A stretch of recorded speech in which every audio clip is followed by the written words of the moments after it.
was that? Hot works. I'm gonna go ahead and start it.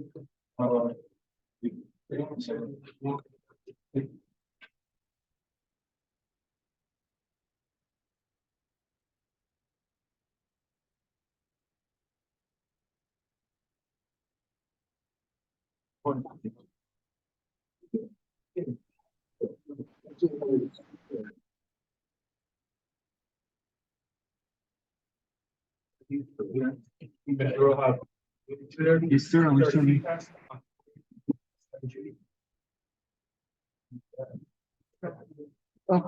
I don't know. Okay, so the time is 6:52. We're gonna go ahead and officially call our meeting to order. Good evening, everyone. My name is Gordon Fletcher. I'm proud to serve as the chair of ANC 5A. This is our first official post-COVID.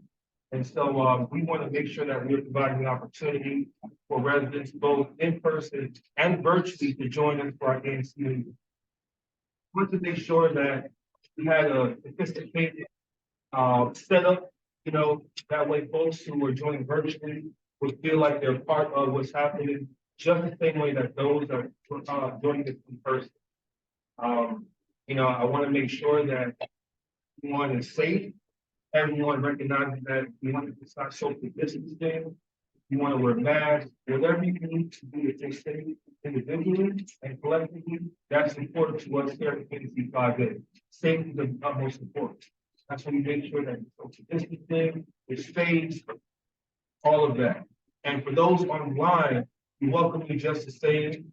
And I want to make sure that you feel included and a part. Commissioner Rojas will be monitoring the chat as well as taking notes. He will be our acting recording secretary for this meeting. Our normal recording secretary, Commissioner Lucio, is not here today, so Commissioner Rojas will be taking that place just for this meeting. I also want to make sure that give a moment of silence for the young man that was killed just yesterday in Ward 5 at Dunbar High School. Let's all just be a moment of silence for that.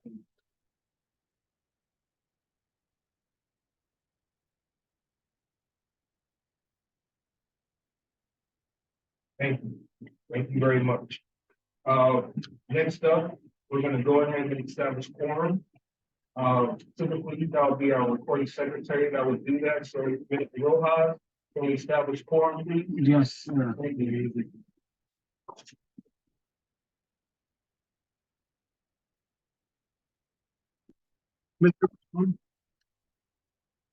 Commissioner Maloney.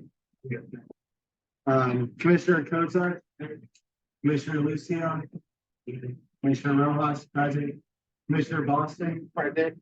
Commissioner Torre. Present. Chairman Fletcher. Present. And Shalia, Commissioner Shalia.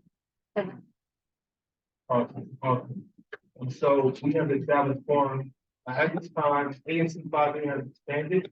We now have ANC 5A09, and we have a new commissioner for 5A09, which is introduced. But one of our other commissioners, I believe in 5A07, has resigned. So we have quorum, which is majority of commissioners present. Before I go into agenda item number 3, I do want to make sure that we recognize autumn, as well as Washington begin for opening up your doors to house us and to have us here. We really appreciate you, Commissioner Boston. We appreciate your work as well, making sure that we're in. We will be moving around our ANC meetings around 5 days. We believe it's important for us to go of our ANC to reach different residents. But at the same time, we'll be conducting it virtually. So if you feel like you need to still more than welcome to do that as well. So thank you all. Let everyone know we really appreciate the partnership. Okay, so we're going to review the agenda. Commissioners, the agenda is before you at the time. I will entertain a motion to accept the agenda if there are not any additions to the agenda.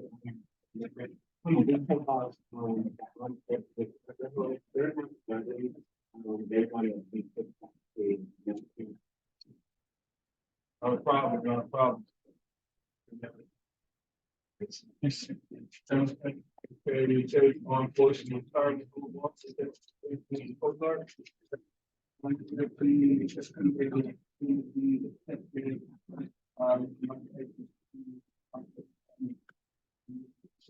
Okay, Commissioners, motion been made by Commissioner Cozart to accept the vendor with the necessary evidence, seconded by Vice Chair Teray.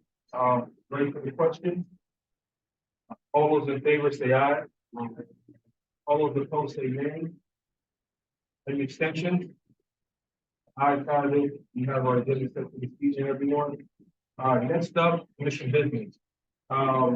First up, we would like to introduce our new commissioner. For those that don't know, I got to say, as a four-term ANC commissioner, this is, I think, the purest form of community service and public service that we have in Michigan, Columbia, maybe even in the country. So whenever folks take up the responsibility and charge of the commissioner, we need to respect that, honor that, and congratulate those individuals, because again, this is a difficult job, but it's a fulfilling job at the same time. So I'd like to be important. Who is just amazing member, and now she's here as a colleague as ANC commissioner. Commissioner, you have the floor to do So I'm very happy to be on the commission and notified since 2006. And very happy to be a great community and Thank you so much. We're excited to have you. And for those that don't know, 5809, I think, put up. I have a special affiliation to 5809 because that was where I used to live when I first became a commissioner. And we expanded. And so I'm happy that Commissioner Bethune is going to be taking over. And that's primarily the modern, our place at the top, Abington, the apartment buildings, and a little bit into the neighborhood as well in North Michigan Park. So just to give the context as to where 5809 is down. Next up, I want to try and make it for a little bit of time here. We want to vote on our new treasurer. And so we have to elect a new treasurer at this time. And so Commissioner Rojas will acting secretary. So Commissioner, while you conduct the election, at this time, basically what we're going to do, we will accept the nomination. For everyone to self-nomination or commissioner to make the nomination to select one of us to become the treasurer at the time. I nominate our new commissioner, Commissioner Bethune, 5809. Do we have a second to that nomination? Second. Okay, so it has been made, a motion been made by Vice Chairman Teray. It has been seconded by Commissioner Boston. Do we have any other nomination before you move forward? If no other nomination, Commissioner Rojas, you can take it. Yes, all in favor, say aye. Opposed? Abstentions? That's fine, it's unanimous. Want to make sure that we're doing everything, no matter what. So thank you very much, Commissioner Bethune, for accepting this responsibility, and we always support you in this role as well. Okay, next up, approval of our June 2023 minutes. Residents, commissioners, you should have the minutes before you. And typically, our recording secretary, Commissioner Lucio, always puts up our minutes, typically a month after our meetings or earlier. So all of this is public and accessible on our website, ANC5K.org. And so just want to make sure that you have the transparency and accountability in every step. So with that being said, Commissioner, I will accept a motion to approve the minutes from our June meeting at this time.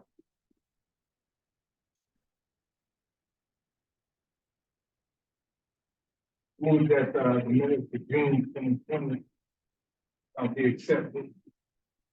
Commissioner Toure, Vice President, made a motion to accept that June 2023 minutes.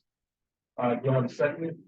Commissioner Cozart has seconded that motion. Ready for the question? All those in favor say aye. Aye. All those opposed say nay. Any extensions? The ayes have it. Our minutes have been approved for June 2023. The annual report, Commissioner, this is something that we have discussed amongst ourselves. This is something that's also on the website, for residents. I wouldn't say, this is something that we just have to do. But our annual report stays the same. It's transparent for everyone that wants to read it. We can up on our website. Yeah. So we will accept our instant motion this time to accept our annual report. I move that our annual report be accepted as issued to this body from 2023. No, second. I'm thinking. Question?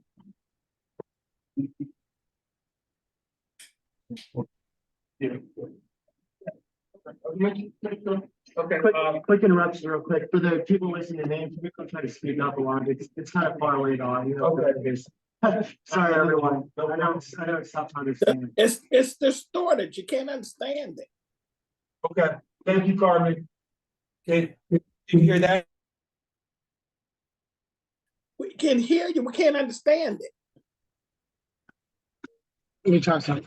I'm gonna unplug this and move it over towards us. Yeah.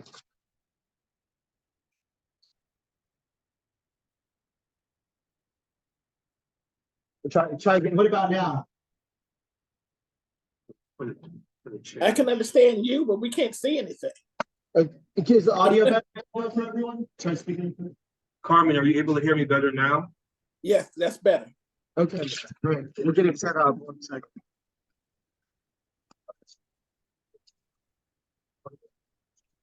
So we have no idea who was voted treasurer.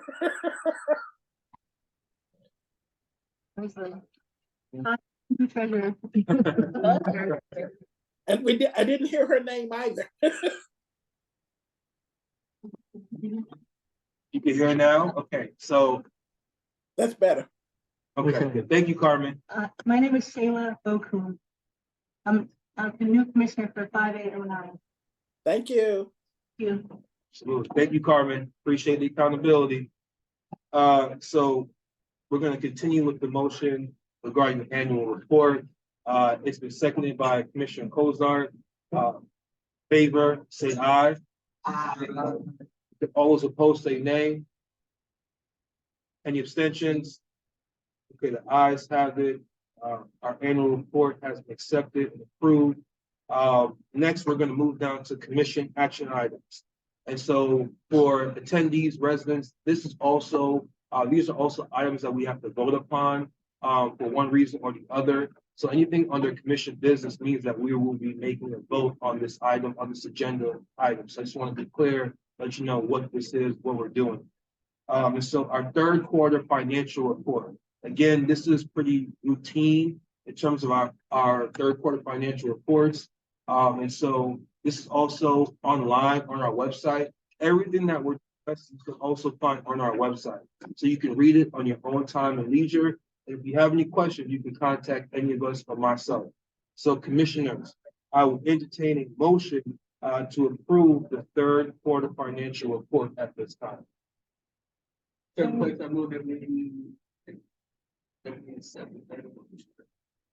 and I believe I had a second over here. So Commissioner Cozart made the motion to accept our third quarter financial report. Commissioner Bakun has seconded that motion. Commissioners, ready for the question? All those in favor say aye. Aye.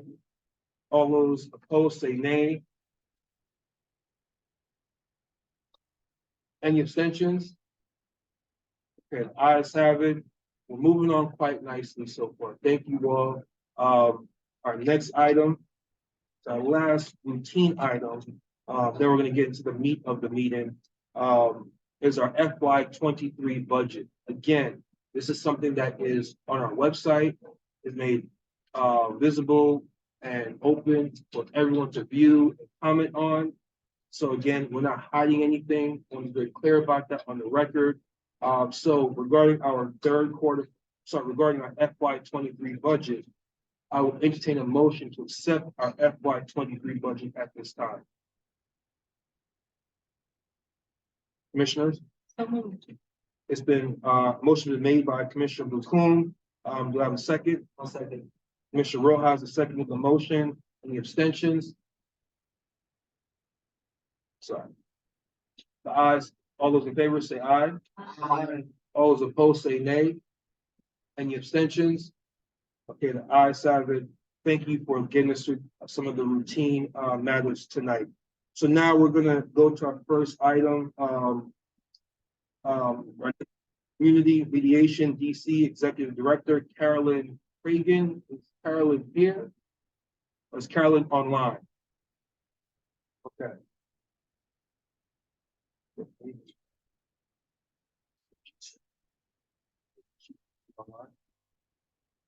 Everything's dropped, that we table the community mediation, we see at a later date, time, we turn that next. Okay, so that person's not here at this time. No problem. Okay, so if they do show up, we will give them the opportunity to present it later on in the agenda. Yes. Okay, so next we're going to, yes, go ahead. Thank you.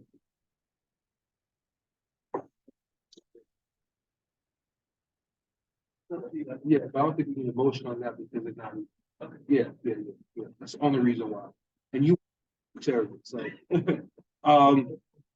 So next we're gonna go to public safety. For those that are new, what we tried to do within ANC 5A, we tried to create some additional committees. The committees would allow for more involvement and partnership with community members around key areas such as public safety, transportation, our social media, and things like that. However, the bandwidth of the commission is a little thin, and so we want to make sure that we're not overextending ourselves, but making sure that we're committing ourselves to do what we know we can do. And so we got the public safety committee up and running. I think everyone in this room would agree, fortunately, that public safety is one of the, if not the most important issue in our city right now, with the crime, with violence, plaguing every facet, every corner of our city, including ANC 5A. So Commissioner Cozart and I have talked, and Commissioner Cozart will be taking over the Public Safety Committee. Commissioner Cozart, I want to give you the floor. If there's anything you want to say at this time, kind of give some next steps as to what you envision from the Public Safety Committee. Thank you, it's a pleasure.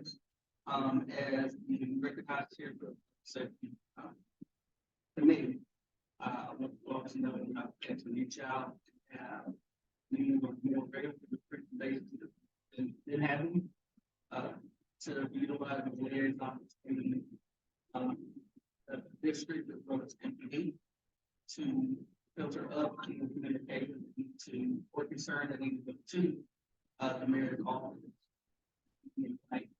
as well as the community advocates that are part of it. The goal of the commission is clearly outlined, but we are definitely in a position to take feedback so that we can grow when currently to more sustainable, complementary service to the agency. This is our mission, this is part of it, but without the help from the community, we will be success not and work to establish communication, which will heavily involved as it is a priority for this ANC to be involved in. Thank you very much, Commissioner Cozart. Anyone that's online or with us in person that is interested in being a part of the Public Safety Committee, please reach out to Commissioner Cozart, and we plan to be much more robust in our public safety committee going forward. Again, your safety, the safety of your friends and family is of our utmost importance. So we want to make sure that we're working with the mayor's office, the Councilmember Parker's office, as well as various government agencies, including MPD, to help increase safety and reduce violence and crime in our community. Yes, sir.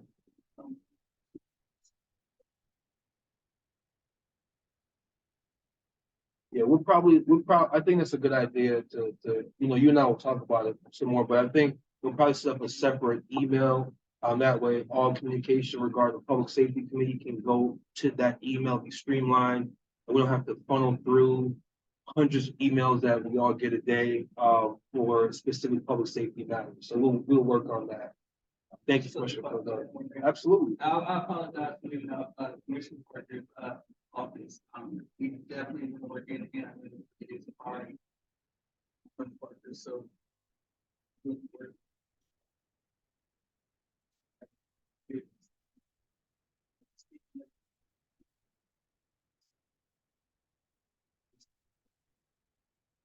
you very much, Commissioner Cozart.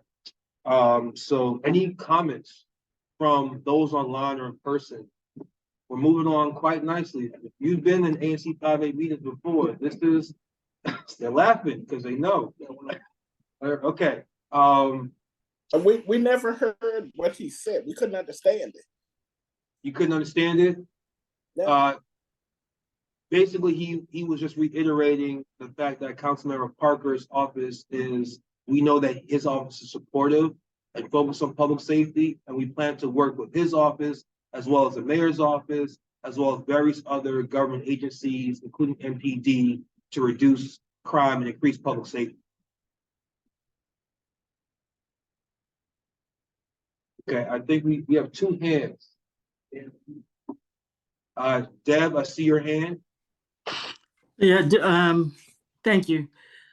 As a follow-up with regard to the public safety and working with Councilmember Parker's office, when I spoke with him at the Community Day event this past August, he said that there would be a walkthrough in the North Michigan Park area by the end of September, which is now Saturday.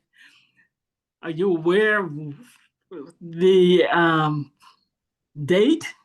Has there been any contact with you or any other members, Carmen as well, Yes. as far as that walkthrough?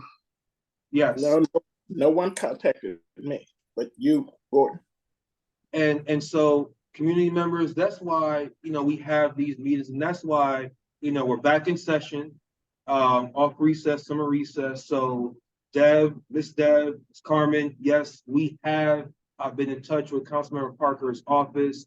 I don't want to steal Carlos's thunder for his presentation. So I'm rather than say more now, I'm going to wait and give an opportunity to speak on this, and then we can have a more in-depth conversation at that time. But yes, I have been in contact, and yes, there is a date, and you'll hear about that momentarily.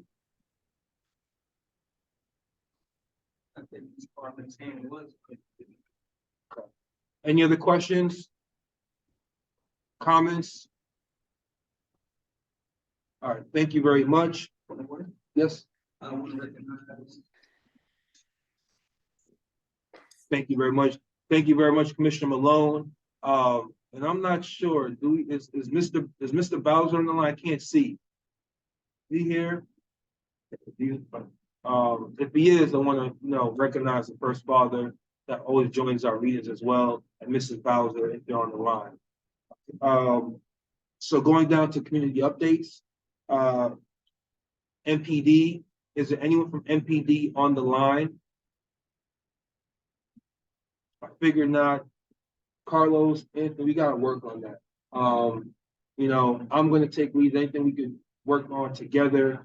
We gotta get MPD at least every other meeting or something, quarterly. Yeah. Thank you. Thank you. For the record. I said at least, but I agree, every meeting. at least, because again, with crime being so, so critical, we gotta be able to talk to MPD about what's happening. We know what's happening in real time. Your safety is very critical to me and everyone here, so we need MPD here. So thank you.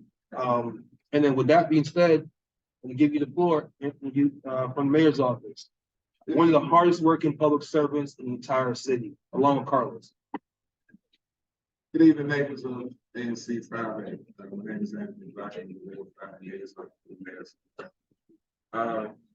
Just a little insight on my job and what we do. We're considered local. That acronym stands for Mayor's Office of Community Relations and Service. Our jobs are broken down into two components. First component is constituent services, which we are to work for the neighbors. Our second job is critical incident. We respond to all critical incidents, no matter what time of the night it is, whether it's shootings, fires, stabbings, whatever it is.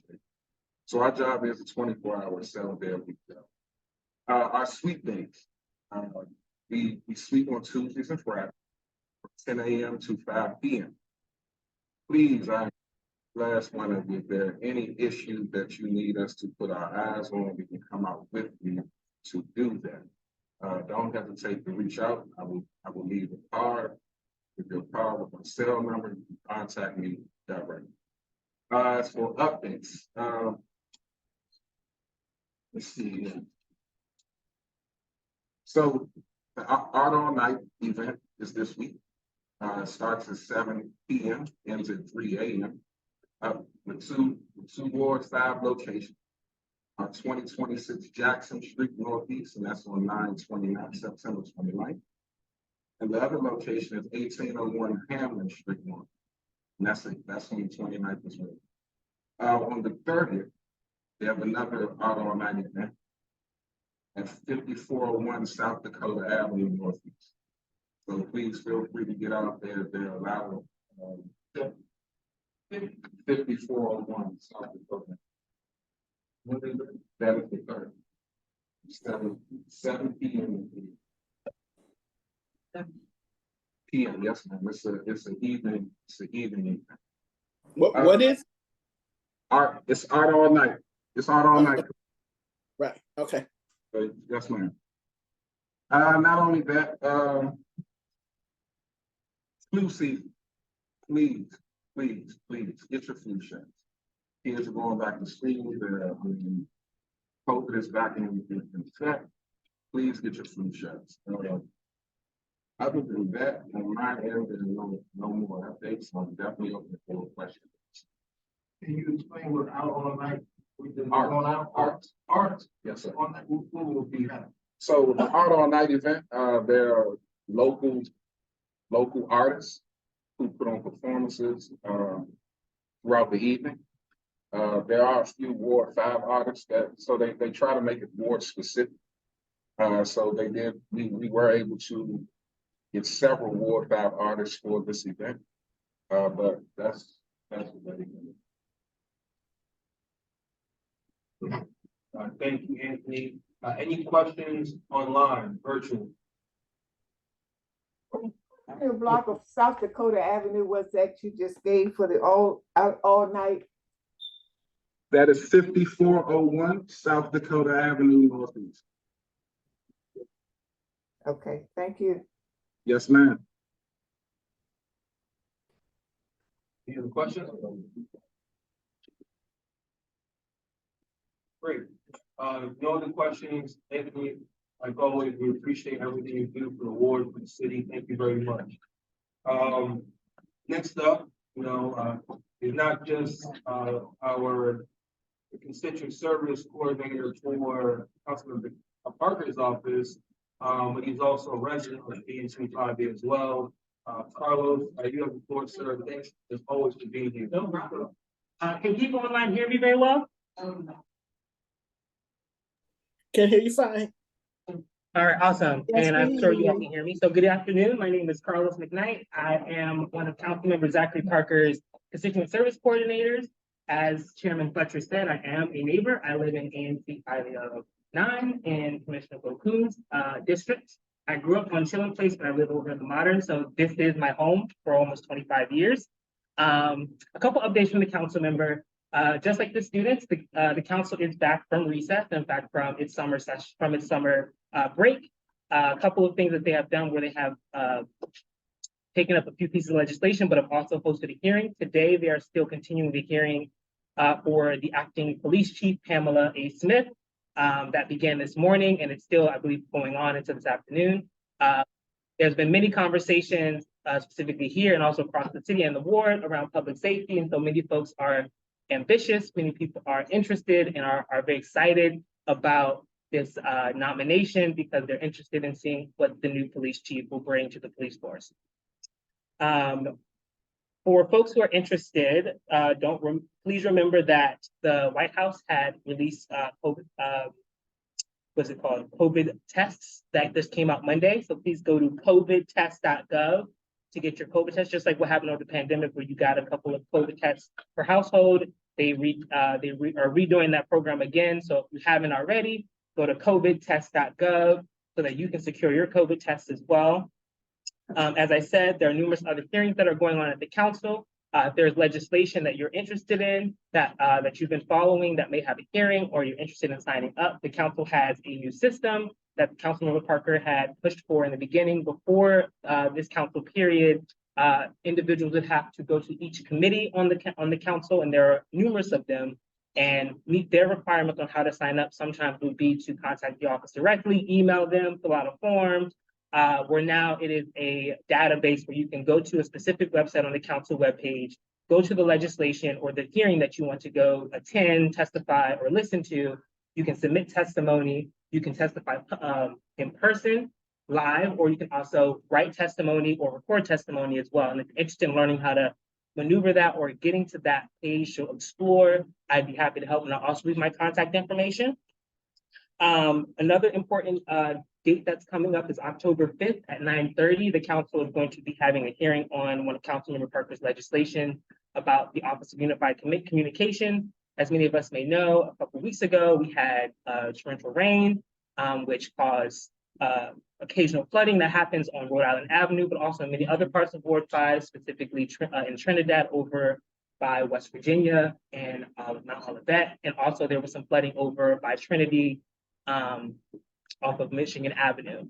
This is legislation that the council member introduced in response to the flooding, and also some of the investigation and questions that him and other members of the council raised about the response to the calls that were received from the location. And so if folks are interested in that, it's been another conversation around public safety, and also making sure that 911, answers your call and make sure that they send it to the right location and that you're not waiting a very long time to get the response that you need.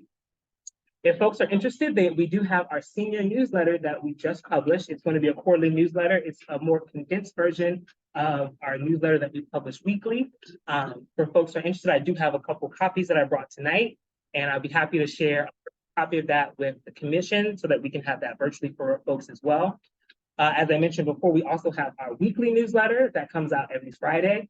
For folks who are interested in signing up for that, you can go to www.ward5.us/newsletter so that you can view the current newsletter. And if you wanted to sign up, you can go to www.ward5.us/news to sign up for the newsletter as well. Returning back to the issue of public safety and the question that was presented earlier regarding a walk in Michigan Park, there is going to be a walk scheduled, and we are working on finalizing location on October 10th. That's our tentative date. We're working with Commander Nikki Levenhouse, who oversees the 4th District, which is this part of Ward 5.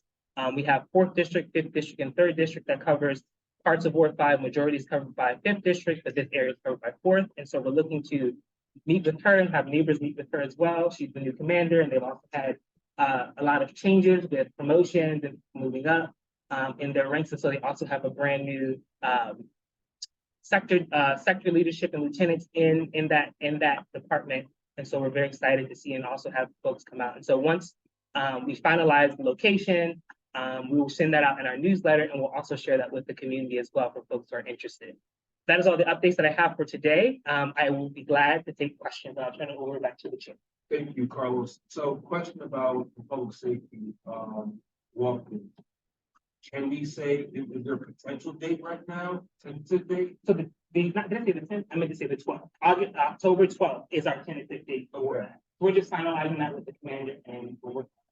Okay, and then during our conversation today, I thought it best to also ask, community members, where in ANC 5A, 5808, should we conduct this walkthrough? I know I have some suggestions, I have some thoughts, but I also want to, take the opportunity, Carlos is here, if anyone had any suggestions on areas, not outside, but within the North Michigan Park community, that we should walk through with agencies during this public safety walk. I have some sites. Yes, ma'am. Ooh, Carmen Woman. You have the floor, Carmen. President Williams. Okay. I didn't know you wanted me to list the sites right at this moment. Yeah, real time. There's nothing that, no better time than now, if you don't mind. I would prefer not to at this time. Okay. Not to give folks, Carmen. not to give folks that information that the police chief or the commander would be coming.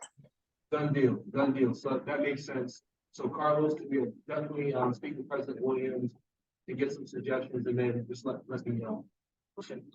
Yeah. Any questions from folks in the room? If you would like to see me, I will be here and I have my card and some of the senior newsletters for folks who may be interested in taking that.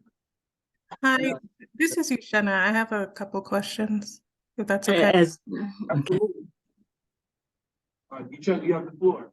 Hi, Carlos. Hi, everyone. Good evening. This is Yushena. I have a couple questions, Carlos. The first is, Councilman Parker held a meeting about metro development in Ward 5 on August 22nd. And I had submitted questions before that meeting. And they were supposed to talk about Fort Todd, and most of the focus is on Brookland because there's a public hearing for Brookland Station. I followed up with Councilmember Parker's office just today, actually, to see if I could get responses to my questions. Because Metro is supposed to, well, they anticipate releasing an RFP. They said in 2023, according to their joint development strategic plan. And I just want to make sure Fort Totten is not getting lost in the midst and that the council member's office is engaging with us and with Metro about their plans for Fort Totten Station. So that's my first email. I did email the council member directly today, so he does have that email, but like I said, I just wanted to bring it to your attention as well. My second question is, earlier this summer, the council passed the package of emergency crime bills. So these are bills that are in effect for 90 days. And with all the talk about public safety and crime, we're approaching that 90-day mark in a few weeks. And so I'm just curious if what the council's plan is for assessing the effectiveness of those bills. What are the plans for going forward? I know Councilmember Pinto seems to be introducing legislation every other week about something. But I'm just curious if Councilmember Parker's office can distill some useful information about the emergency bills and plans moving forward, because there's just a lot of activity happening, like I said, from especially Councilmember Pinto's office. Thank you. And so just to and as you said earlier, to your first point, yes, and I'll make sure that we get a follow-up to you on the Fort Totten, on your questions for Fort Totten.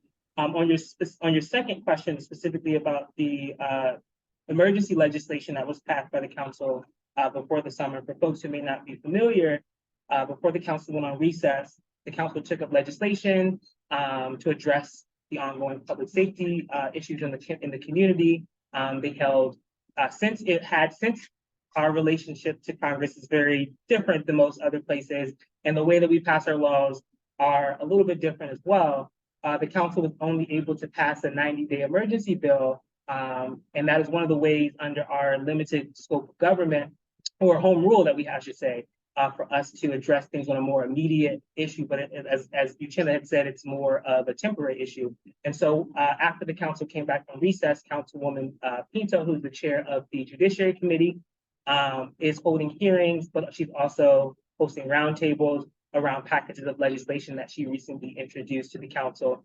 Many of those pieces of legislation have new provisions in it that many people have talked about, some of it around that some have called controversial, but also around some of the issues that were presented in the 90-day emergency legislation as well. And so we should see in the upcoming weeks, the council looking into those pieces of legislation. And I can definitely take back that suggestion and that feedback to the office so that to share feedback and also share information about these pieces of legislation with the community.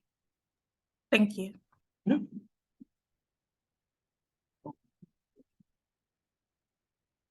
Good question. Okay, I thought something.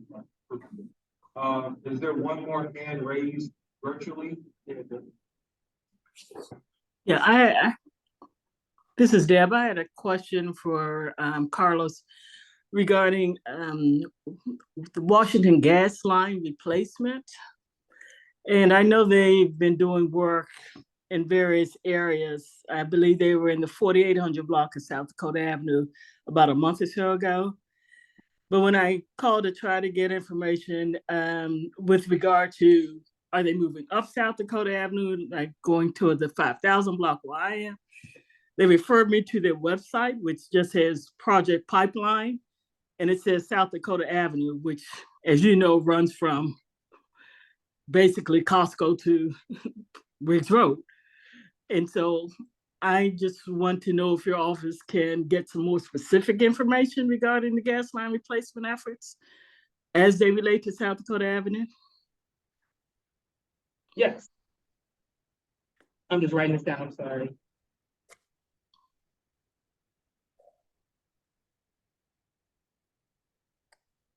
And you said you said you were going down the 5000 block of South Dakota?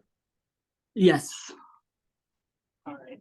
And if you can, I can't see you, but if you can shoot me either give me a call or shoot me an email. I want it so I can be able to connect with you, okay? Okay. Awesome. Any other questions for Carlos virtually in person? Thank you very much. Also just want to say thank you, recognize Ms. Cheyenne Rain for being here, government relations for Catholic University, thank you for being here.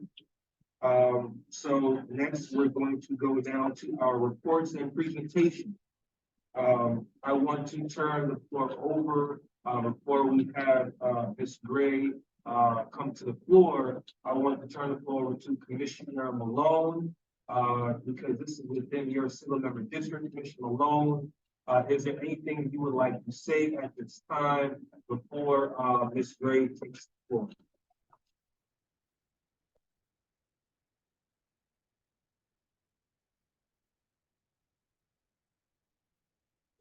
Commissioner Malone, are you there?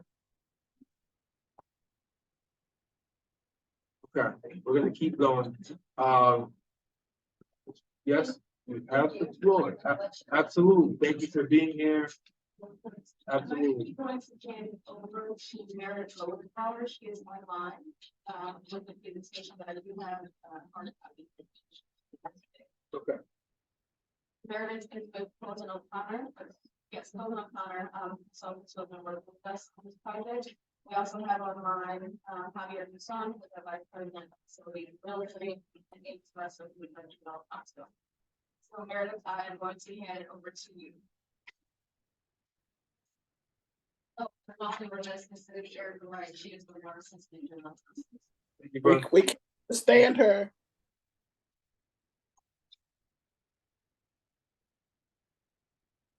We're going to have somebody online do the presentation for UDC. So you'll be able to hear everything, President Williams. But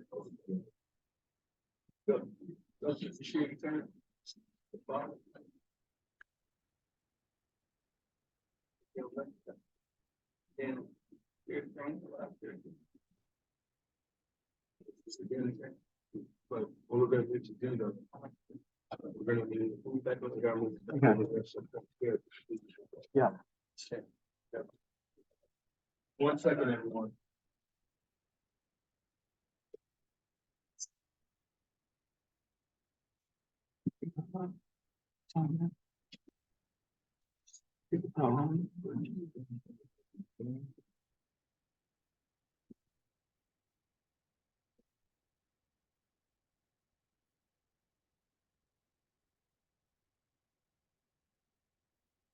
You off again.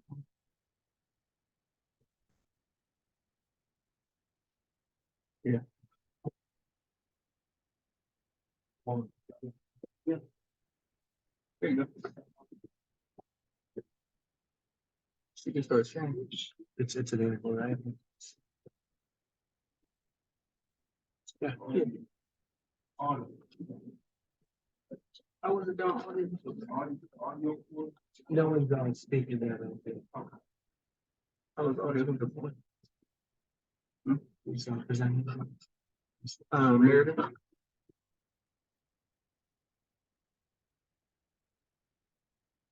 Wait on that.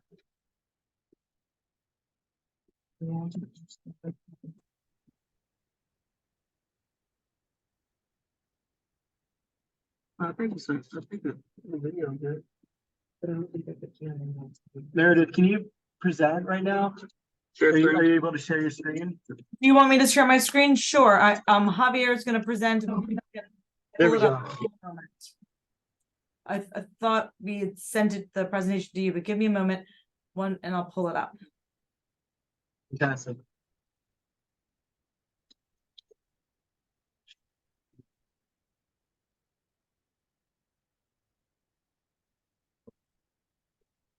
Right.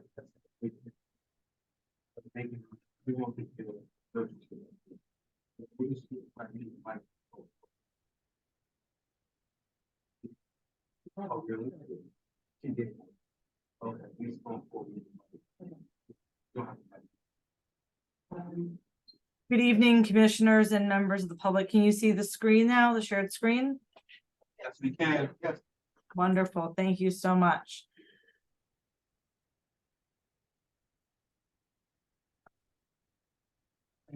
My name is Meredith Moldenhauer, zoning and land use counsel for the University of the District of Columbia. We're excited to be here this evening. Excuse me, Meredith, can you hear me? Yes, can you hear me? Absolutely. Just to keep everyone on the same page, we want to do the presentation, maybe about 10 minutes or so. If you can keep it within that or as close as possible, that way we have time for any questions or comments from those in attendance, okay? Wonderful. Yes, we will try to keep it as brief as possible, and then be available for questions. Thank you.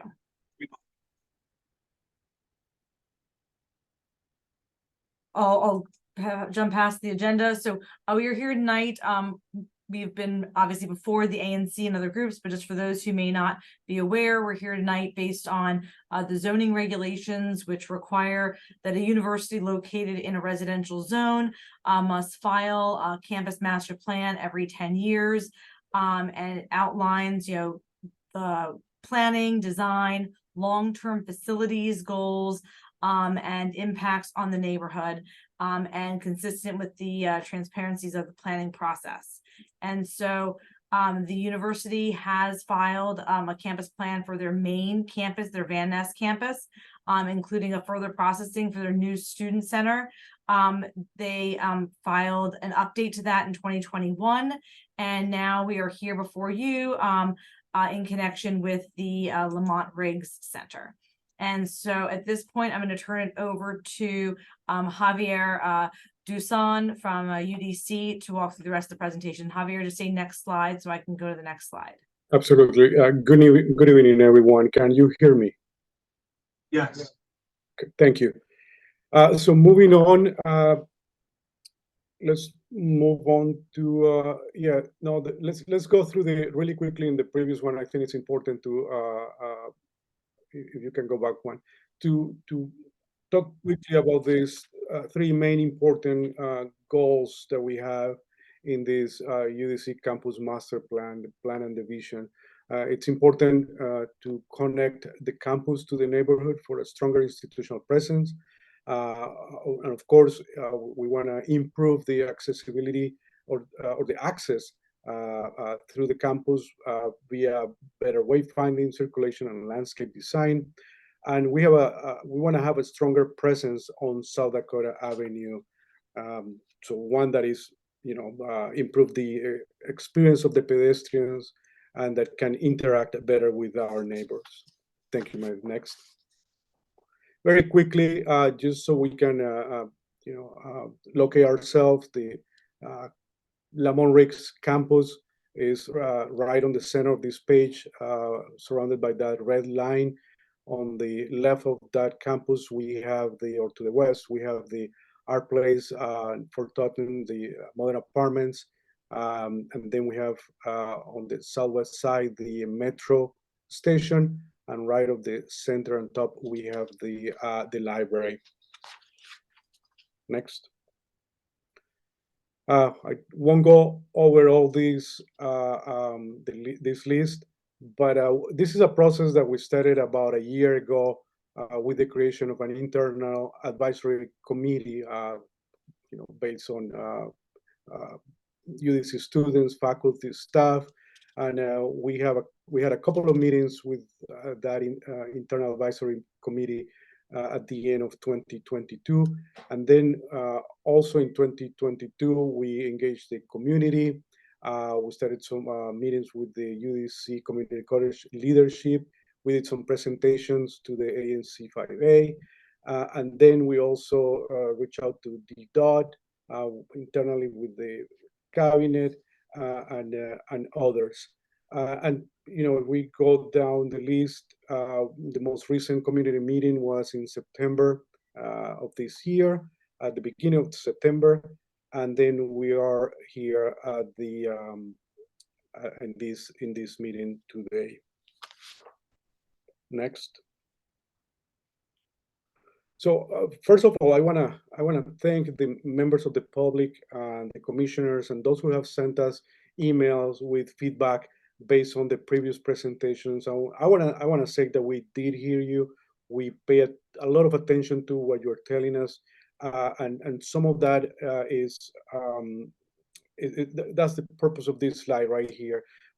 In terms of transportation, I want to say that we'll make, even though some of these are not for us directly to address in the campus master plan, but we will, we hear you and we will continue engaging, let's say in this case, DDOT, to make sure that we can address the repairs on the nearby curbs, also the bike share station. I want to confirm that the redevelopment of the Lamont Riggs campus meets all the zoning requirements and DDOT standards for loading, which was another question and another comment that came up. But at this point, there is no loading or service plan required as part of this process. In terms of sustainability, I want to emphasize that yes, we will be using native plants throughout the landscaping efforts, and that we will continue with our strategies for waste reduction, and that will be included in this master plan. And again, as part of the community relations, there will be more efforts and stronger efforts to coordinate and present and have these conversations through the ANC and the local civic groups. As a comment, UDC has enrollment opportunities for high school students through a dual enrollment. UDC participates in the Marion Berry Summer Youth Employment Program, and both colleges, the College of Agriculture and the College of Engineering and Applied Science, participate in programs with the district high schools. Next. UDC representatives are coordinating with the ANC and local groups to attend regular monthly meetings so we can continue providing updates on where we are in the master plan, construction updates, and any potential educational opportunities as well as it relates to the implementation of this plan. We continue inviting feedback from the community through ANC meetings such as this one, and we will address the concerns and the questions during the meeting, or we will be responding, and be ready to address those concerns in the next meeting.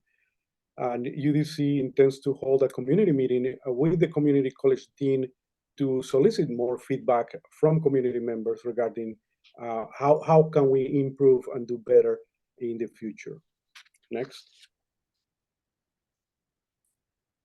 Very quickly, through that feedback that we received, we identify some considerations and priorities that are laid down on this slide. Basically, we want to focus first on what we have, understand what the campus can offer, and renovate, take those resources that we have currently to renovate our existing buildings, as well as the HVAC systems, electrical systems, etc. We want to improve how that campus and that building feels. We wanted to encourage the community to get involved on the programs that the community college offers. We also want to improve the signage and have a better presence on campus within the community. In terms of urban design and transportation, we want to provide an additional green space on campus, but we're also performing traffic studies to determine parking needs and traffic management. And finally, in terms of sustainability and green infrastructure, we'll be having more sustainable landscaping and green design. And the plan also calls for increasing building energy efficient through HVAC upgrades. Next. So the way we're approaching this master plan is through a two-phase approach. In the first phase, which is what you're looking here at this floor plan, we want to focus on what we have and improve the existing building and the existing campus. So just the way we're breaking down the building, we call Wing A, the one that is the south side parallel to South Dakota Avenue. Then Wing C is on the north side by the alley, and connecting those two wings, we have Wing B, which is that vertical line right there. So we're going to be focusing on that. We're going to be renovating and modernizing those three wings. And in terms of exterior work, we're only going to do some facade work and some parking improvements. We're going to upgrade the mechanical HVAC facilities to make a more efficient heating, cooling, and use of energy. We also plan on improving the structural elements of the building so we can have solar panels on the roof. Along South Dakota Avenue, we plan on having more public seating and planters, and other things as you can see in that graphic. If we move to the next one, you'll see a 3D image of what we're talking about here. You see the solar panels, some of the widening of the street, improvement in parking and green areas. Next. For phase two, again, this is a 10-year plan. This is a phase that has not been, is not funded yet. We don't have the funds for this yet. We want to complete the first phase and demonstrate that we can, that the enrollment is increasing, that the programs are increasing. So we can then on phase two, build an expansion to the building by, creating this, what we call Wing D, which is parallel to B. What that does is that creates a courtyard in the middle, and it gives a stronger sense of community and college type life to the students and the community. Well, in that Wing D, the idea is to create more academic and administrative space, We'll have more amenity space, including areas for students to congregate. Of course, we'll have more pedestrian-oriented landscaping, seating, green space where people can relax and rest in the courtyard and in other green areas. We'll have on the Wing D roof, on the new roof, the idea is the roof to be designed as a green roof. And we'll continue improving the perimeter as well with more green areas and more tree canopies. Next. This is an image of what this proposed phase 2 is going to look like. Next. And in terms of milestones and next steps, I want to confirm that the Lamont Riggs Campus Master Plan, 10-year plan 2023-2033, application was filed with the District Zoning Commission early this summer on June 21st. You see the case number there. There is a Zoning Commission hearing scheduled for October 30th. And we anticipate that the approval of the plan, of the campus plan, will be sometime in the fall of this year. Next. And with this, I hope we did it under 10 minutes. We open it for questions and comments.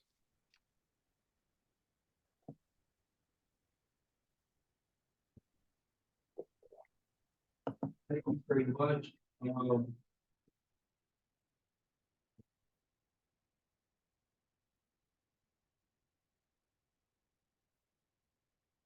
Yep.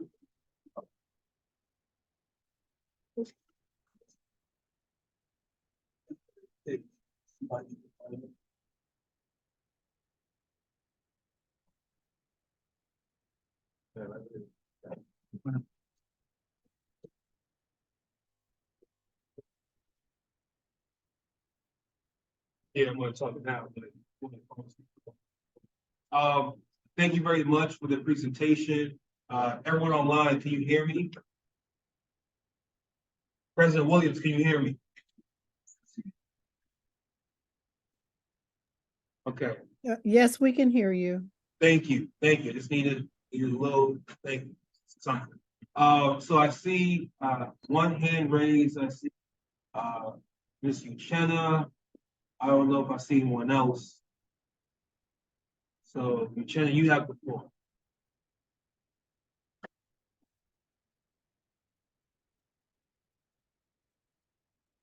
Hi, good evening, Mr. Dusan and UDC. I have several questions. I can also copy and paste them into the chat. And they're kind of really specific questions from the plan. And the first one is, I noticed in the plan that it says that the curb cut on Galloway Street will be widened. And I'm just curious why. My second question is about the loading, and I understand you're saying that a loading plan is not required, but from the plan, it looks like loading is currently accessed via Galloway, but it's going to be moved to Hamilton. Again, I just want to know why. 3, can the bump outs on Galloway and Hamilton be done during phase 1 rather than phase 2?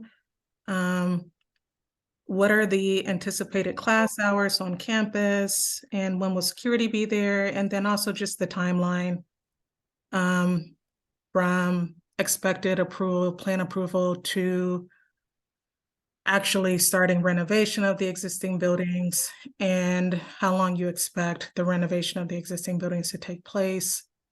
And I am going to add a 6th question, sorry. Which is about building C, because looking at the plan, it sounded like that building is in great disrepair.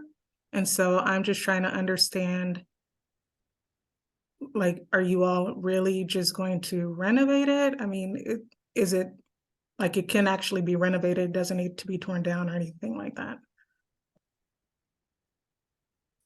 So thank you, Ms. Evans, for your questions. And I want to reiterate on behalf of the university the effort that you have put on reviewing this plan and sending us comments and questions. We do appreciate it and we pay attention to those. Let me see if I recall all the questions. I may not be able to see them on the chat.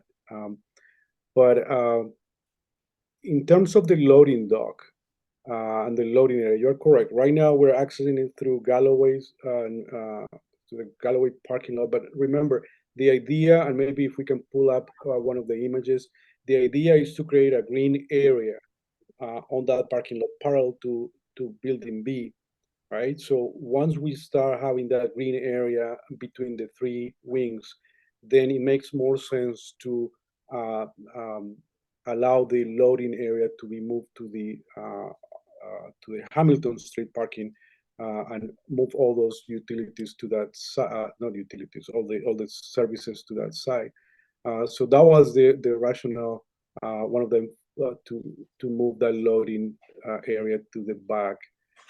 So that way we start clearing out the area in between the wings to allow that courtyard to start developing. Going to the what we call the C wing, you are right. It's the area that is most in disrepair. That area is not currently being used, but the plan does call for that area to be fully renovated. We're going to have some structural challenges there because of the way that wing not only sits on the lot, but also how it connects to the rest of the wings. But the idea and the plan calls for full renovation of that area. That provides great opportunities because it's only 2 levels, right? And that's where the gym and it used to be. So it provides great opportunities for us to develop great spaces for the students in that area. Regarding the curb cuts, I don't know if one of the traffic consultants are here with us and if they have a comment on that question. Good evening, Javier, everyone. this is Ronnie. Oh, Ronnie, do you want to answer? Daniel, Go ahead. answer that? Daniel, No problem. This is Ronnie, the architect. Go ahead, Daniel. Go ahead. Go ahead, Daniel. Okay. Hi, everyone. Daniel Solomon. I'm one of the transportation consultants on this project. Ms. Evans, so the reason the curb cut's being widened, currently it's 14.5 feet wide, which doesn't meet district standards for two-way traffic. It's too narrow for two-way vehicles. So we're widening it, excuse me, to the minimum width. We don't want to make it too wide, just wide enough to allow two-way vehicle traffic that meets DDOT standards. As part of that, it's also going to be made perpendicular to the street. Currently, it's kind of angled, and also just the condition of the pavement itself isn't very good. So all of that will be brought up to standards to meet DDOT standards for driveways.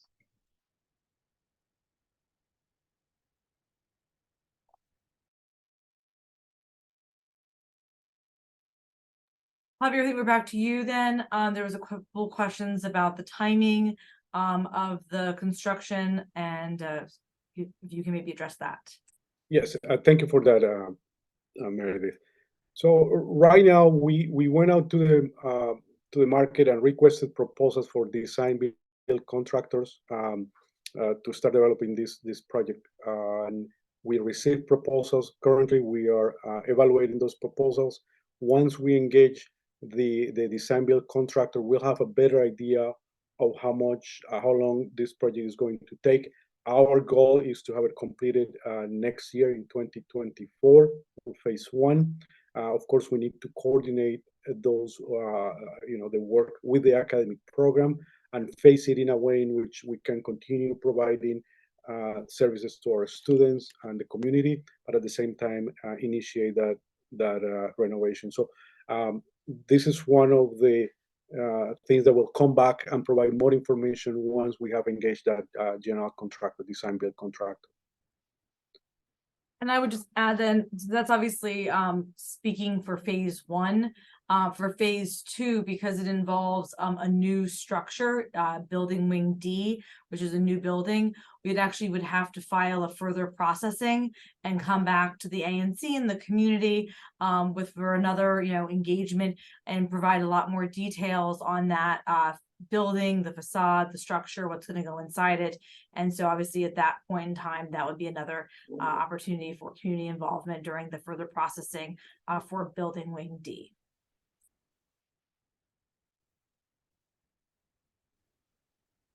Hello, my name is Devine White, and I'm sorry, I'm sorry if were you finished, Miss Chinny, is that your name? I'm sorry. It's Well, you, Shanna. I didn't yes. hear all the answers to Okay.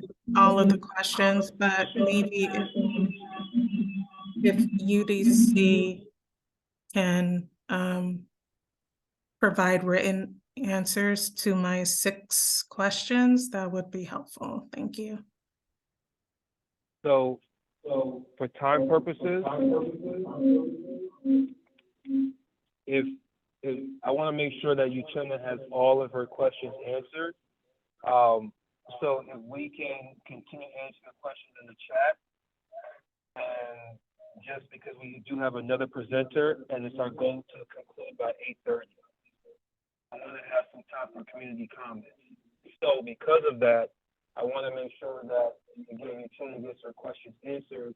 So if the presenters from UDC can continue doing so via the chat, that would be helpful. And as we continue on, Ms. Devine, I believe you had a question as well. I want to give you an opportunity to ask your question, and then if there are no others, that will be the last question for this presentation. Okay, thank you very much. My question was just simply about the green space. I wasn't sure that there was a discussion about what green space is included in the year one or the current year, the first year project. So I just wanted more description of what green space would be provided. Yeah, thank you. Thank you for that question, Ms. White. And if we want to look at the floor plan again, so the main green area that we are proposing for phase one is parallel to building B, the wing B, right? So that's going to be the main green area that we'll be providing. But we're also providing new and better green and areas. Let's say on the corner of Galloway Street and the alley. Where we have that number 2, that's also going to be further developed. You'll see all those trees along Galloway Street, all the way down to South Dakota Avenue.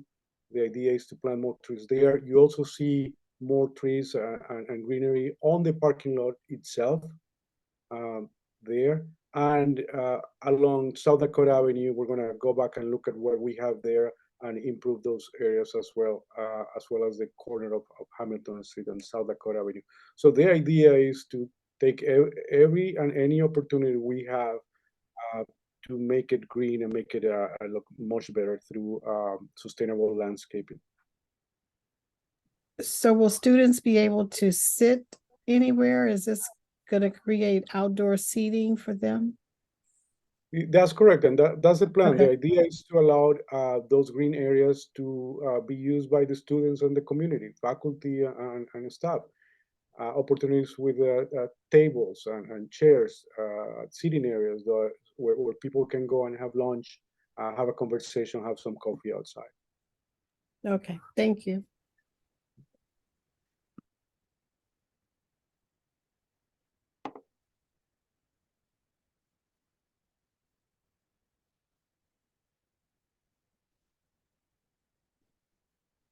Mr. Dusan, I hate to do this, but if you don't mind, at least summarizing that answer for those in person, we did not hear most of what you said.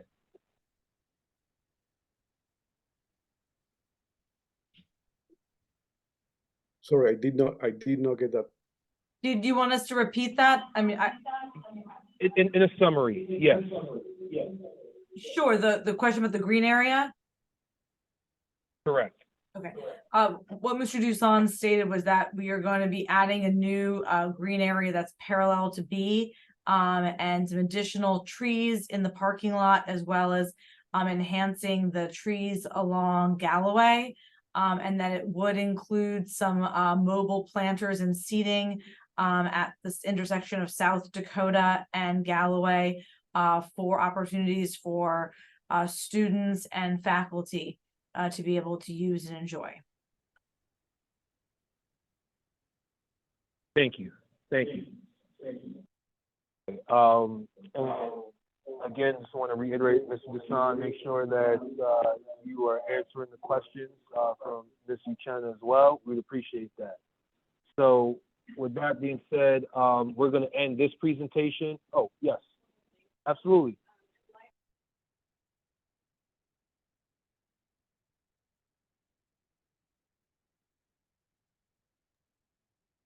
So what we'll do, and this is for the community as well, ANC 5A has an executive meeting the second Wednesday each month. It's open to the public. It's virtual. We'll see if it's going to be in person or not, but it has been virtual. And at that meeting, we will discuss this and make sure that that is an agenda item for the October meeting. My only ask to you is just make sure that you contact Commissioner Malone, and just to make sure he's aware that you're looking for us to vote on this matter at the October meeting. Because we always do everything through the SMD commissioner. That's the protocol and standard operating procedures within ANC 5A. Thank you. Okay, so with that being said, we have one more presenter. Mr. Irvin, thank you very much for being here. We appreciate you. Before you came, maybe while you were here, we had a conversation around safety and public safety and the importance of it. So we're definitely looking forward to hearing what you have to say.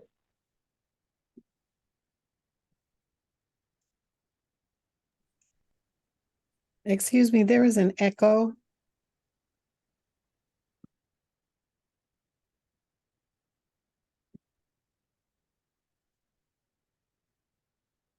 Go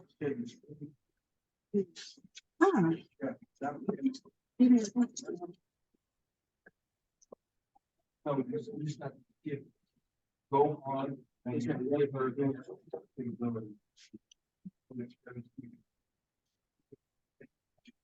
Absolutely. Okay. Good, we're getting it. Perfect. We get this. We get this. October, November, we're gonna be up and running.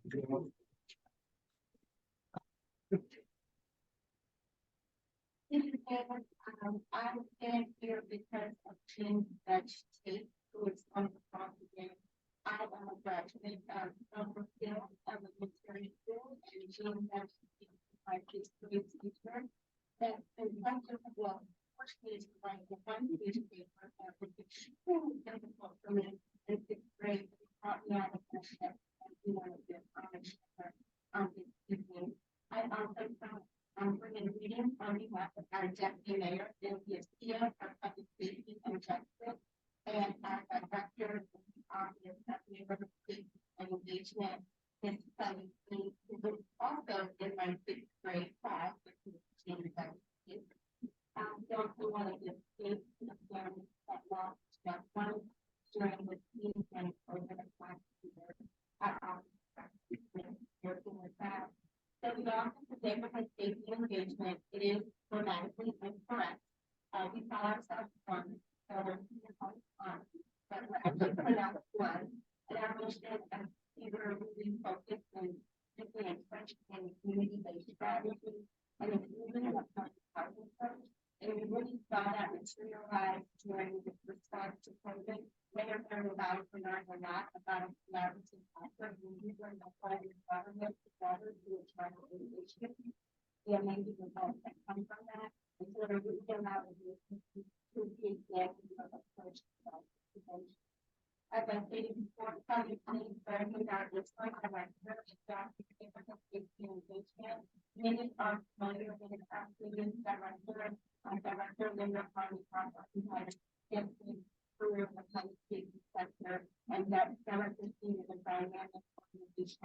changing the right time. We are in a state of profit, but it's a situation. So one thing about the Office of Engagement, I think that for people from, so we're not supposed to from. And so I like to spell a couple of things for our into the education. I'm sorry, but it's we can't understand her. Within the Office of Engagement. Because our violence interrupters, I do want to interrupt violence, and I did a little different to that. So when you hear gunshot, you can call our violence interrupters, and they will listen to you, but our violence interrupters do not respond to gunshots. They do not have a solution that will not stop in America. They cannot keep the. However, we have what are called first response in the Office of Engagement. Our program, that's why I'll show them to you that our people in promise, we are a direct service agency, so we have a very focused population that we serve. We serve primary and secondary victims or perpetrators of gun violence. Sometimes those persons are returning citizens, but not always.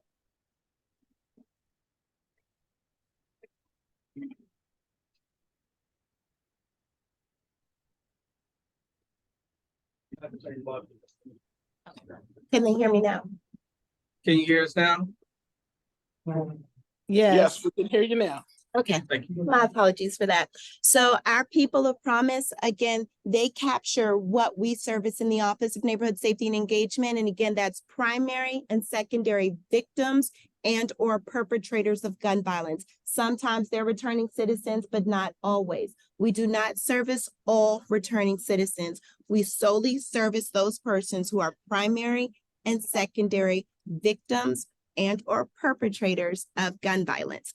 And those are our persons of promise. And so some in the community may have heard about this master list that has gone out. During our building blocks time, we learned that there were a core group of individuals that really needed intervention services. And this was done in partnership with a lot of our law enforcement partners. And so we found out who those individuals are. Those individuals are our persons of promise. It's a very small group of individuals in the district that are responsible for a lot of our violent crime. And so we relentlessly, as the team says, engages those individuals to, why is it advancing? We relentlessly engage those individuals to connect them to services. Now, is this the easiest population to engage? It's not. And so we have carrot sticks that we do for these individuals. So it could be that we'll go into their community, and oftentimes we enter those communities with our violence interrupters. So in the District of Columbia, there are 3 different types of violence interrupters. You have the Office of Neighborhood Safety and Engagement that has violence interrupters. You have the Office of the Attorney General that also has violence interrupters known as Cure the Streets. That's a Chicago-based model that they follow. And then for the juvenile population, through the Department of Youth Rehabilitative Services, you have credible messengers, and they work with juveniles. But everyone's goal, because we all collaborate, everyone's goal is to identify those persons causing challenges in the community and connect them to service. How do we do that? Well, in ones, we contract out our intensive violence intervention services, but internally we have a violence intervention outreach team. So our outreach team is in the community. We're learning what your needs are. We're participating in public safety walks because we want to build a rapport with the community. We want to rebuild the trust in the community, because by doing that, we then learn what their needs are. And we're fortunate that because we work for Mayor Muriel Bowser within her executive, we can then bring those resources to the community. When we bring those resources to the community, then the persons that our persons of promise that we're really trying to attract, they're watching us to see how consistent we're going to be. Are they going to keep their word? Are you really serious about it? Concurrently, our violence interrupters that we're contracting, they're in the community and they're talking to the individual, or they're talking to a grandparent or another caregiver in that individual's system, so that we can begin to bring them in so that they could see our services. At the same time, when there is a critical incident that occurs in one of our communities of promise, because we are not in every single community. So for Ward 5, you will see that we're in Langdon Park, we're in Brentwood, Woodridge, Carver, Langston, Edgewood, and it says Shaw, but that probably should be Ward 6. But notwithstanding that, those are the communities that we have a consistent presence in. Once we're able to engage that person of promise, and oftentimes it happens through the relationships with our VIs, because our contracted VIs are individuals that have an established relationship in the community, but more importantly, an established rapport. They bring them into our office, and they are then able to go into our Pathways program. Our Pathways program is a 9-week cognitive behavioral transformational initiative. And in simple terms, when we have an emergency, we use our cell phone. If you're having a bad day, you call your best friend and you just talk it out. The individuals in our program, and you'll often hear me say males, because right now, those are the only persons referred to us. When they're having a bad day, the way they deal with that conflict is a little different, and sometimes it involves a gun.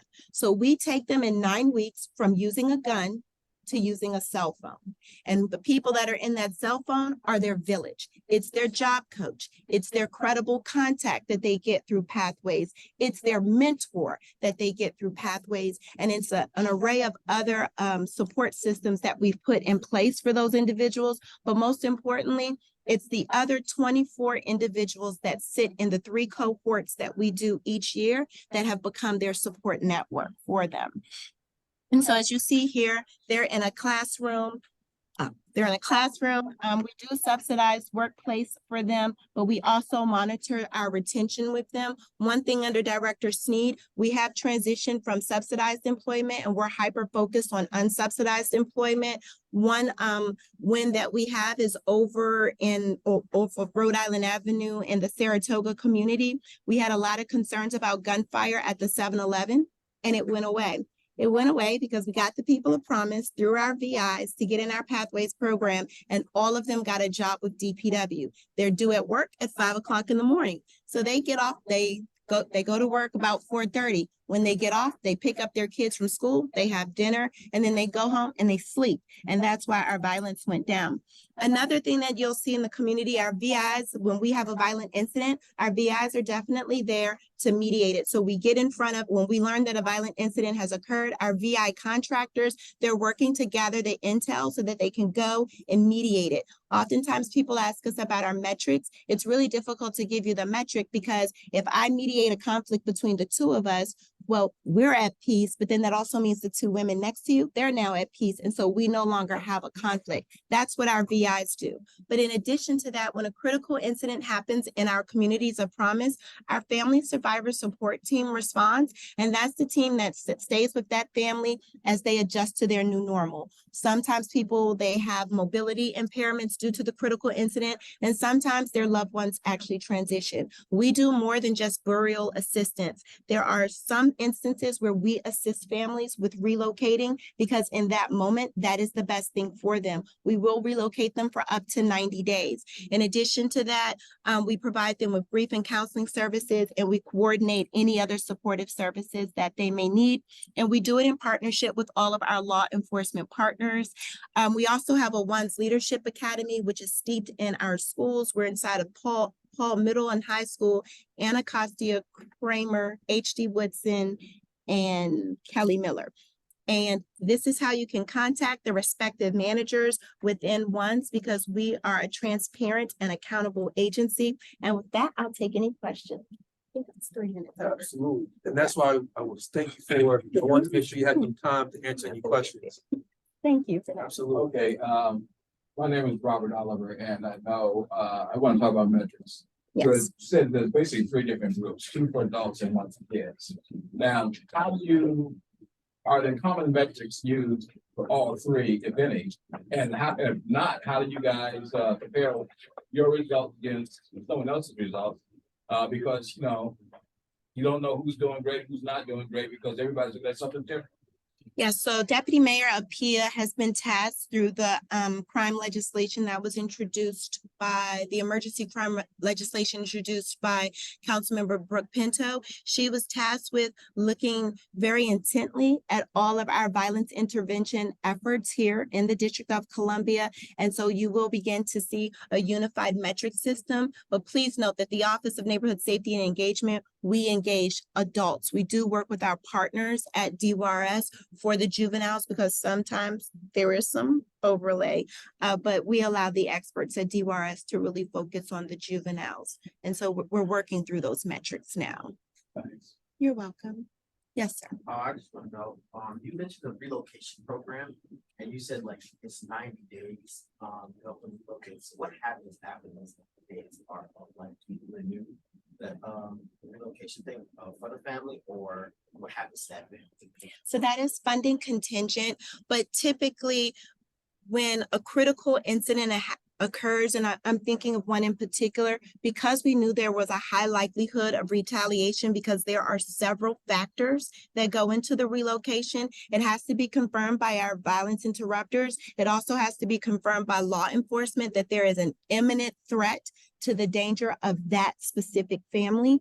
When we relocate those families in the interim, our violence interrupters are in the community. Every Tuesday, we have a VI meeting. Some ANCs have requested to attend that meeting. It is a closed meeting because of the level of information sharing that we're doing, but we're doing that intensive information sharing because we are trying to quell whatever that feud is so that that family can return to normalcy. In the instances where it is not in the best interest for that family to return to their previous community, we work with our community partners to help them find housing in another part of the city and or outside of the city. In some of these critical incidents, there's, someone died and there's like a $10,000 or $20,000 reward to capture the person who did that. What happens, in that case, we're trying to catch this person who committed this act of violence, presumably to, convict them and send them to prison. That's like one track. Person maybe wanted to get the reward for providing the information. Meanwhile, instead of going to prison, they get a cell phone. I'm just asking, how does that work? Oh, in situations like that, if you have committed a crime and MPD knows that you have committed a crime, then the justice system works with you.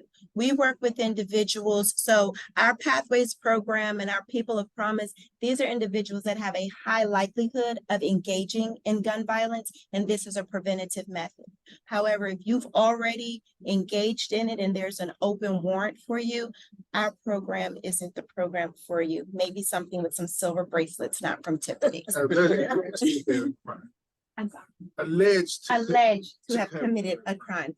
The silver bracelets are your best option. And if you enter our program and we're aware that you have a warrant, because CSOSA is actually, and that's Court Services Offender Supervision Agency, they're actually housed at our office as well. So if a participant has an open warrant, we do work with them to safely surrender themselves.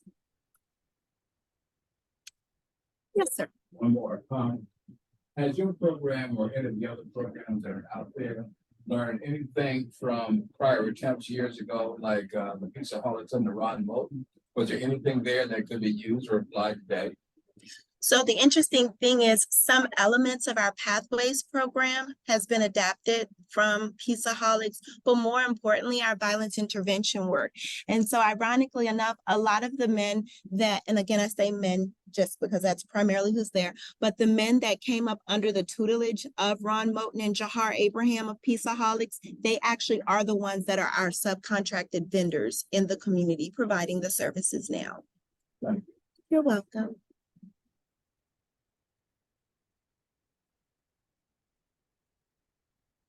I think this was a very robust conversation around some really important topics.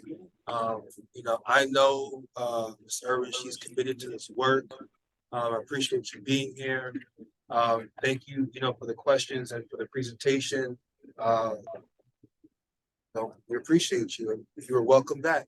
Sure, thank you. And I do want to provide my contact information should anybody have additional questions about the Office of Neighborhood Safety and Engagement. Remember, it's ones, not ANC. My phone number is 202-836-8255. 0895.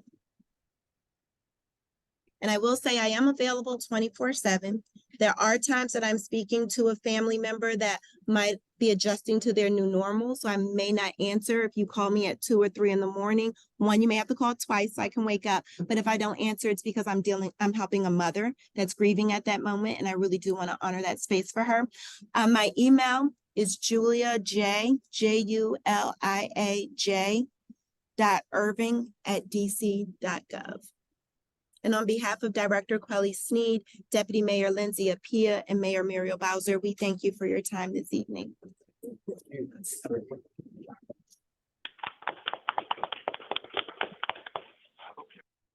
So we are nearing the end now.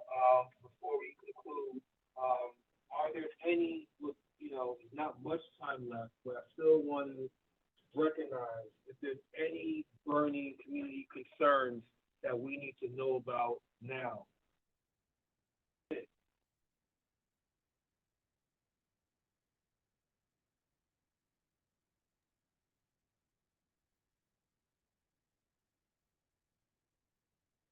Hi, this is Yushana. Can I speak?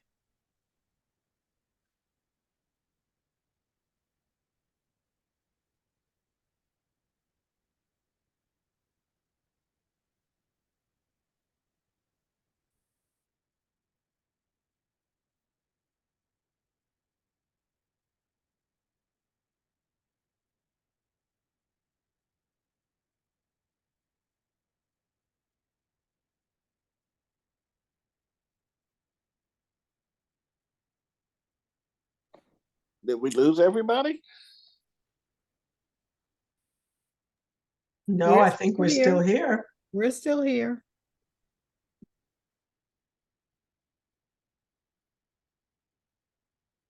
The ANC sound has been muted, so we can't hear online.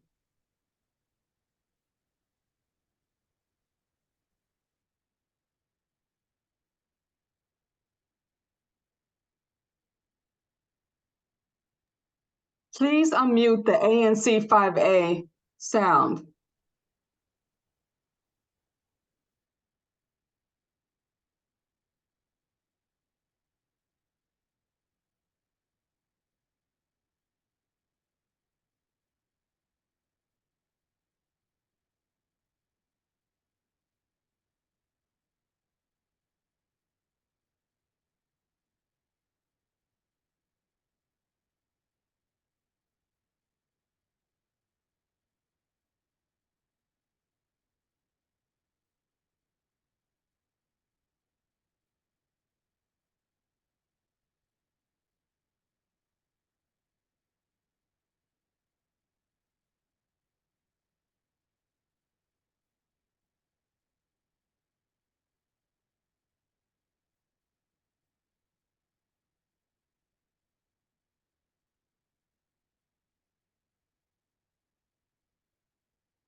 They're back.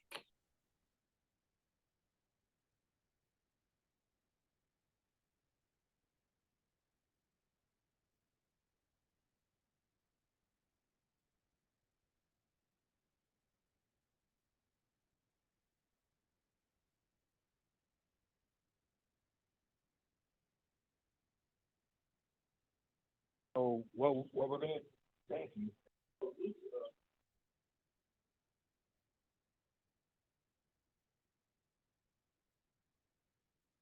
We appreciate that. And but she's not here. That's one of the reasons why we did not go in depth with things. Because again, like to do with the ANC 5A, we like to go through the ANC commission as much as possible. But this is something, no question about it, it's a hot topic in ANC 5A, across Ward 5, and the city, especially east of the river. A lot of folks use Providence Hospital, especially long-term Native Washingtonians. It's deep. So I'm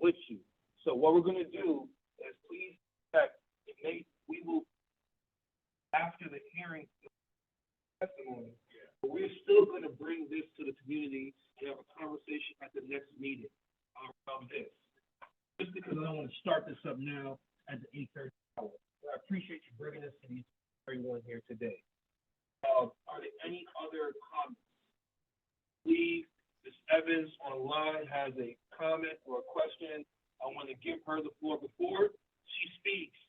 I want to just recognize that anyone else that has a comment. So we have President Williams, we have Ms. Evans, and we have President Williams. Those are the last two comments. I'll have the final word, and then we're going to get out of here. You have the floor, Ms. Evans. I can email you all. Thank you.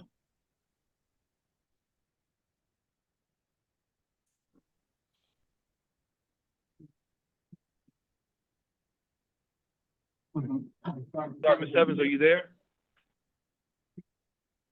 Oh, I said I can email you all. I just had a silly question. You all talked about the FY23 budget. I was just wondering if that was the FY24 budget you all were referring to.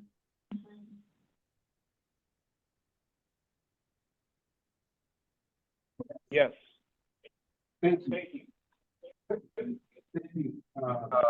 Evans, yes, that is correct. It is fiscal year 24, which will start October 1. Thank you. Thank you. President Williams? Yes, I just have a question. You mentioned something about Providence, but I couldn't understand what you were saying. Is it something else going on with Providence? No, we're just. Yeah.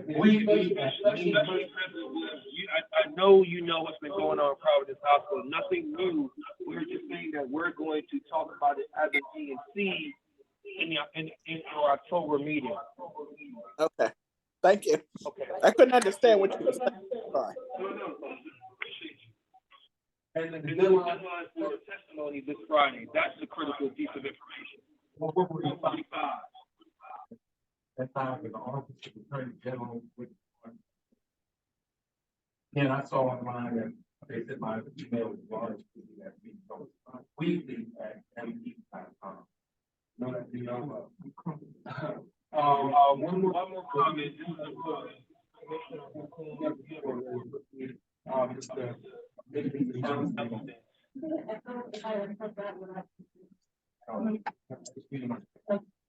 So I,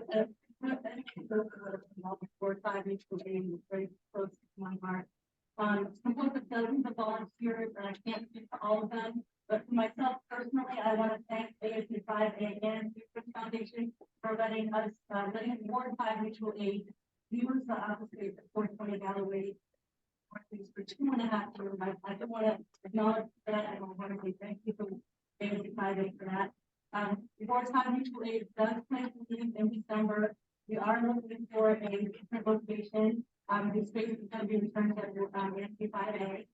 And so if there's any church, school, or business in Ward 5 that would like to partner with Ward 5 Mutual Aid to open a food pantry, please send an email to ward5.mutualaid@gmail.com.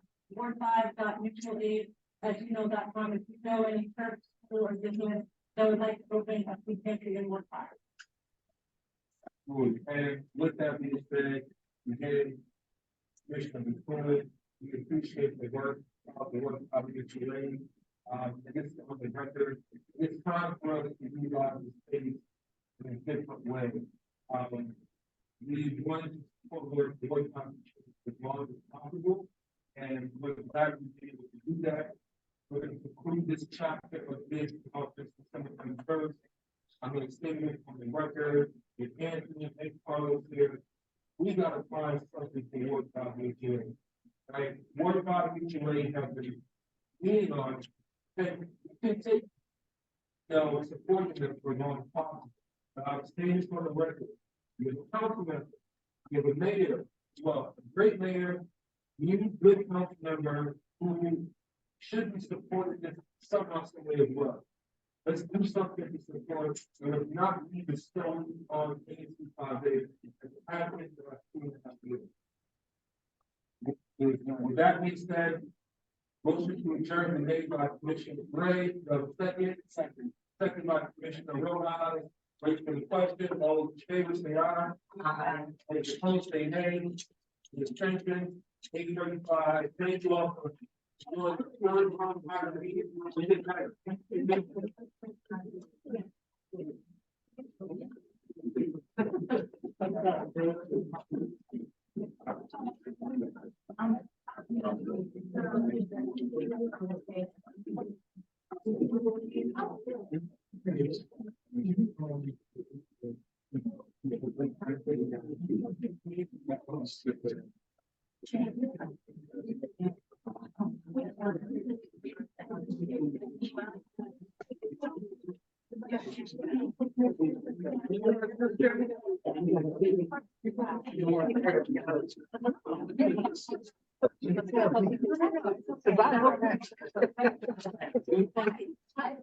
Is this meeting over?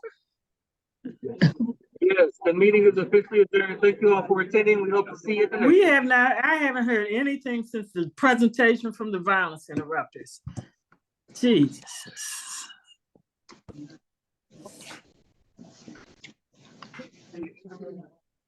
I'm about to put my number in the chat box for you, Ms. Deb, and you can give me a call.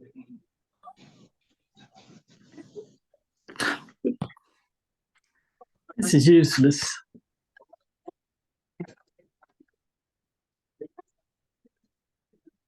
Hang up.